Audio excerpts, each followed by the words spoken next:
Salve, salve, salve toda a galerinha do pré-vestibular social do CEDERJ. Repito e insisto, o maior pré-vestibular público do Brasil. É uma grande satisfação estar aqui trocando mais essa ideia com vocês.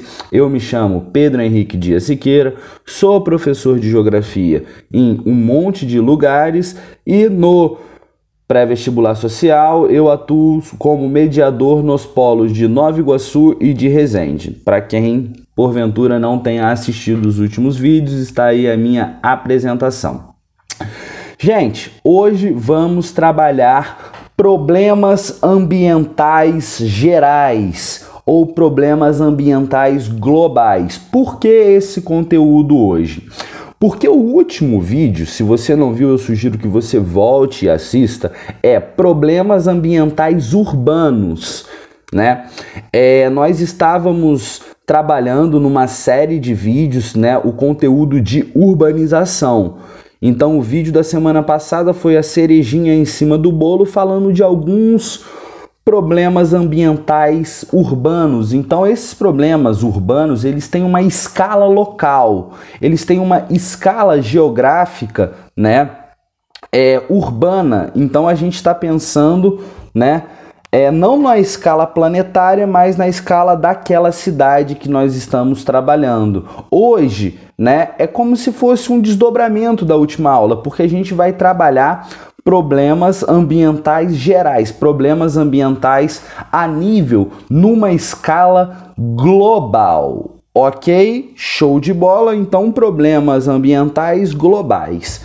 Esse é o tema da aula. E, gente, problemas ambientais, nem precisa falar para você que é um assunto que cai demais, Enem, UERJ, qualquer tipo de vestibular, o próprio vestibular do CEDERJ que você for fazer, cai demais. Então tem que saber, tanto eu, talvez os mediadores de biologia também trabalhem, assista todos os vídeos que a gente, né, trabalhar sobre essa temática, porque é muito importante, sem falar que você pode utilizar algum conhecimento técnico de problema ambiental na sua redação, dependendo do tema, né? Então toda atenção é pouca. Antes de começar a falar propriamente dos problemas ambientais a nível global, eu gostaria de trocar uma breve ideia com vocês sobre, né, sobre ciência, né? Ciência de uma maneira em geral mesmo, né? Por quê? Porque toda ciência, seja humana, seja exata, ela é constituída de teorias, né? E algumas teorias podem se opor. Essa questão dos problemas ambientais globais, né, dividem os estudiosos do clima, né, em dois grupos: o grupo dos aquecimentistas e o grupo dos não aquecimentistas. Qual que é essa breve diferença? Os aquecimentistas acreditam que as mudanças antrópicas... O que é mudança antrópica, professor? Essa palavra é importante. Causada pelo homem. Uma ação antrópica é uma ação feita pelo homem. Então, conforme o homem vai ocupando os espaços geográficos planeta afora, ele vai transformando esses espaços geográficos. E os aquecimentistas defendem as teses de que, se você juntar os problemas locais e os problemas globais, o planeta Terra está em constante aquecimento, né? Já os não aquecimentistas defendem que existe os problemas locais, que eu trabalhei no último vídeo, mas esses problemas locais não estão gerando um aquecimento do clima planetário, né? Uma vez que, se você for olhar os 4,6 bilhões de anos na Terra, já tivemos eras glaciais, que são eras muito frias no planeta Terra, e eras não glaciais, né, que são momentos mais quentes do planeta. Então, ao longo dos bilhões e milhões de anos, a temperatura do planeta, ela oscila. Isso já é sabido há bastante tempo. Entretanto, Será que as ações do homem estão transformando a nível planetário o clima global? Essa é a questão que a gente vai tratar. E já lhe aviso que os vestibulares, eles trabalham dentro da perspectiva aquecimentista, né? Por isso que eu vou trabalhar esses problemas ambientais, né, que vão se suceder a partir de agora. Beleza? Então, pega o materialzinho em PDF que eu mandei, fiz do fundo do coração para você visualizar o problema. O primeiro é o clássico, né? Efeito estufa, né?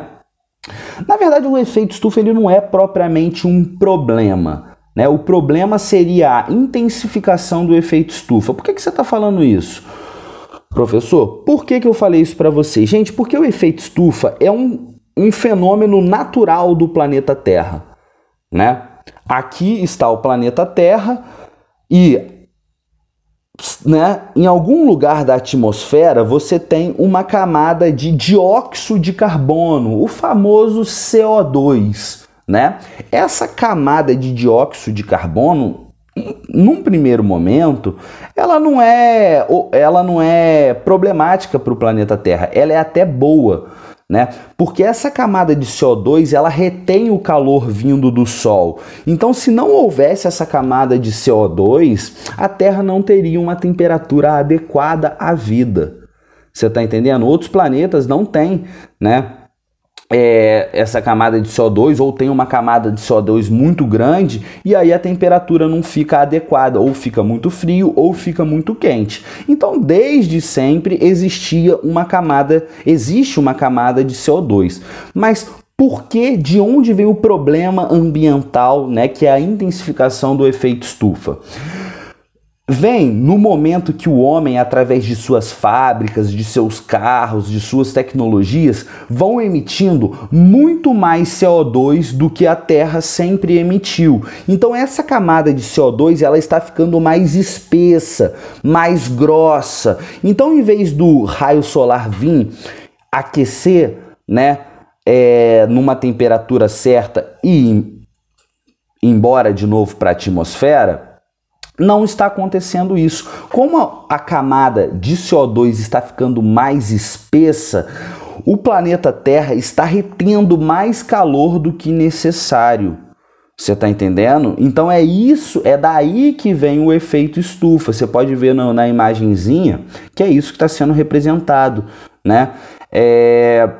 Você tem os carros, as fábricas lançando uma quantidade de CO2 muito grande, essa camada está ficando mais grossa do que o normal e a situação normal do efeito estufa está se tornando o problema do efeito estufa, entendeu? Mas não foi o homem que criou o efeito estufa. Basicamente sempre existiu, o homem está intensificando ao ponto de elevar a temperatura do planeta Terra. Ok? Então esse é o efeito estufa, eu espero que você tenha entendido. O segundo problema muito trabalhado aí é o buraco na camada de ozônio, né? O buraco na camada de ozônio. Então, além do efeito estufa, além da camada de CO2, você vai ter uma outra camada, que é a camada de ozônio, né? Ozônio, para quem não sabe, é aquele gás composto por 3 átomos de oxigênio, O, né? Essa camada, ela tem uma função protetora, ela filtra os raios UVA e UVB, que são raios nocivos à saúde humana se forem absorvidos em grande quantidade pela nossa pele. Então essa camada de CO2, ela protege, né, os seres humanos da incidência dos raios UVA e UVB. E o que está acontecendo? Então ela é uma camada positiva, né? Assim como a do CO2, no seu tamanho normal, né? Mas o que está acontecendo? Se você tiver um desodorante aí na sua casa, pega ele e dá uma olhada. Com certeza vai ter escrito livre de CFC. O que é esse CFC? clorofluorcarboneto. Eu acho que é isso, pode ser que eu tenha errado, mas entenda como CFC. Esse CFC foi usado muito na década de 70, 80, nos desodorantes, nos ares condicionados, nas geladeiras, né? E esse CFC sobe para a camada de ozônio, rouba um átomo de oxigênio e a camada de ozônio vai se transformando em uma camada de oxigênio, né? E aí essa camada de oxigênio, ela não protege dos raios UVA e UVB. E alguns lugares dessa ozonosfera, né, nessa camada de ozônio, estão abrindo alguns buracos e aumentando a incidência de raios UVA e UVB. Você entendeu? Então, uma coisa é o efeito estufa com a camada de CO2 e uma coisa é o buraco na camada de ozônio, que é causado pelo CFC. Uma coisa é uma coisa, outra coisa é outra coisa. Não confunda na sua prova que ela vai querer te chamar para uma pegadinha. Ok? Tanto é que a maioria dos produtos que usava CFC não usa mais. Show de bola? Não entendeu direito? Reassiste o vídeo e olha o material, gente. Lá tem desenhadinho o efeito estufa, o buraco na camada de ozônio. E é óbvio, né, que alguns cientistas não aquecimentistas falam que esse fenômeno não é causado pelo CFC. Mas para a prova do Enem, eu sugiro você seguir a corrente aquecimentista, que fala que existe o efeito estufa, que afirma que existe o problema do buraco na camada de ozônio. Show de bola? Mais um probleminha. Já trabalhamos efeito estufa, intensificação do efeito estufa, buraco na camada de ozônio, vamos para derretimento da calota polar. Gente, derretimento da calota polar, ele vai ser um problema como se fosse, ele não é um problema autônomo, ele é um problema que se soma a esses outros dois problemas, porque se você somar o efeito estufa e o buraco na camada de ozônio, você tem aí um dos principais causadores, né? Um dos principais causadores do que a gente entende como aquecimento global, que é a temperatura do planeta aquecendo a nível global por causa da interferência humana. E à medida que o planeta vai esquentando, o que vai acontecendo com as regiões polares, que são aquelas regiões de maior latitude, ou seja, mais frias, com uma grande quantidade de gelo? Vamos pensar na Antártica, né, lá embaixo. Cara, a Antártica é um continente congelado, composto por gelo. E o gelo é de qual cor? O gelo é branco. À medida que o planeta vai aquecendo sua temperatura, esse gelo que é branco vai se derretendo em água do mar e vai virando água do mar. Qual é a cor da água do mar? Em geral, azul, verde, escuro, né? São cores escuras. Então, o branco das calotas polares, eles tinham uma função de refletir esses raios, né, solares, dando vamos dizer, uma estabilizada no calor que chegava nas regiões polares. Só que isso é o efeito que o professor de física vai chamar de albedo, né? O branco reflete mais a luz do que todas as outras cores. Então esse gelo que era branco e que refletia parte do nível de insolação, tá virando água escura, ou seja, absorvendo o calor. Olha como que, né, é um problema que deriva de outros problemas, mas se soma a tudo, né, contribuindo para a teoria que chamam de aquecimento global.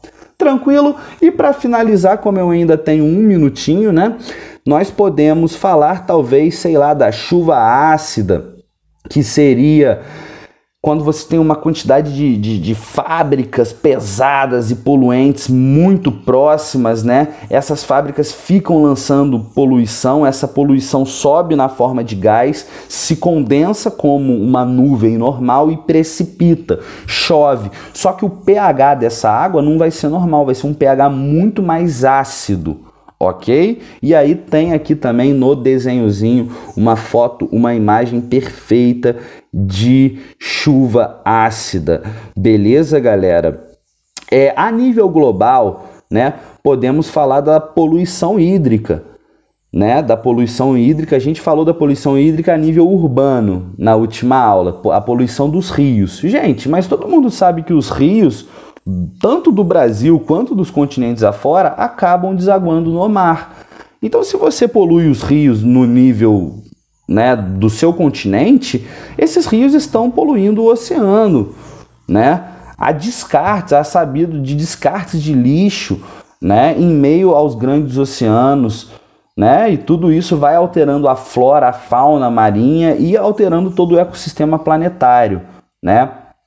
Poderíamos falar também do desmatamento numa grande escala, desde a primeira revolução industrial, né? Você tem o nível de desmatamento e os biomas, tanto brasileiro quanto os biomas mundiais, sendo desmatados para essa floresta servir de matéria-prima para diversos usos humanos.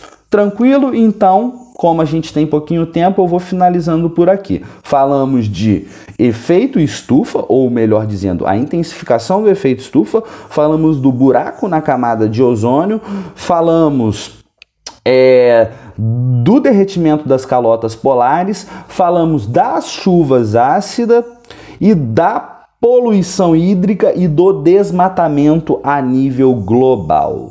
Ok? Espero que tenha te ajudado de alguma forma e é muito bom estar aqui trocando essa ideia com vocês. Não deixem de estudar, galera. Um grande abraço e até o próximo vídeo.